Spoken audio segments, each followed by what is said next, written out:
Hi friends, வணக்கம். நம்ம இன்றைக்கி பார்க்குற வெஜிடபிள் வெண்டைக்காய். இதை பெண்களின் விரல், லேடிஸ் ஃபிங்கர் அப்படின்னு ஆங்கிலத்தில் சொல்கிறாங்க. இந்த வெஜிடபிளோட பொட்டானிக்கல் நேம் அபல்மெஸ்டஸ் எஸ்குலாண்டஸ். இதனோட ஃபேமிலி மால்வேசி ஃபேமிலி.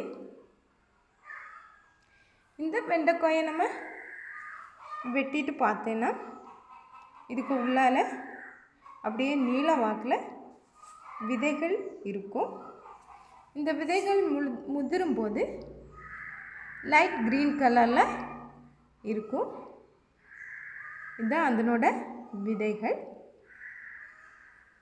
இப்போ முதிர்றதுக்கு முன்னால் சாப்பிட்றதுக்கு உகந்ததாக இருக்கும். இந்த வெண்டைக்காயில் நிறைய சத்து பொருட்கள் இருக்குது. இதில் விட்டமின்ஸ் அதிகமாக இருக்குது. விட்டமின் சி, விட்டமின் கே அதிகமாக இருக்குது. அப்புறம் ஃபைபர், நார்ச்சத்து நிறைந்ததாக காணப்படுகிறது. இதில் என்னென்னா, இதில் மைக்ரோ நியூட்ரியன்ஸ், நுண்ணூட்ட பொருட்கள் அதிகமாக இருக்குது. ஃபைபர், அப்புறம் தாது உப்புக்கள், minerals, calcium, magnesium, potassium, iron, இதுங்க எல்லாமே இந்த வெண்டைக்காயில் அடங்கியிருக்கு பாருங்கள்.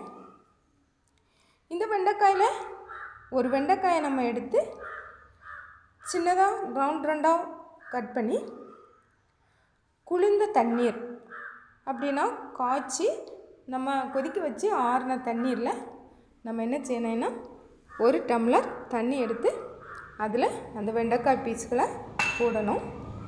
போட்டு இரவு முழுவதும் என்ன செய்யணும்னா இதை அப்படியே ஊற விட்டுறணும்.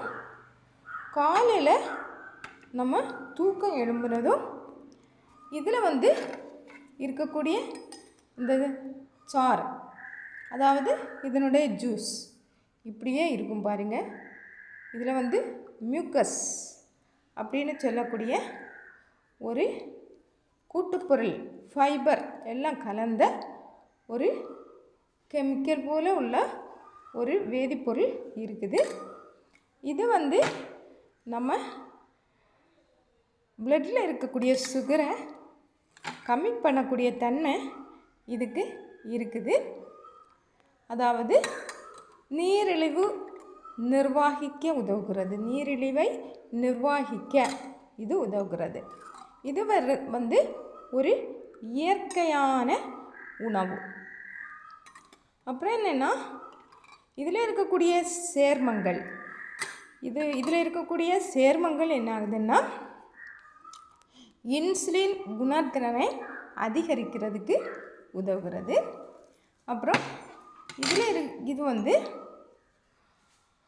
குளுக்கோஸை சிறப்பாக நிர்வகிக்கிறதுக்கு நமக்கு துணை புரியுது. இதை டெய்லியும் நம்ம சாப்பிட்டு வந்தோன்னா நீரிழிவு நோயை இது நிர்வகிக்கக்கூடிய தன்மை இந்த வெண்டைக்காய்க்கு இருக்குது. இதை நம்ம பொரியல் பண்ணி சாப்பிடலாம்.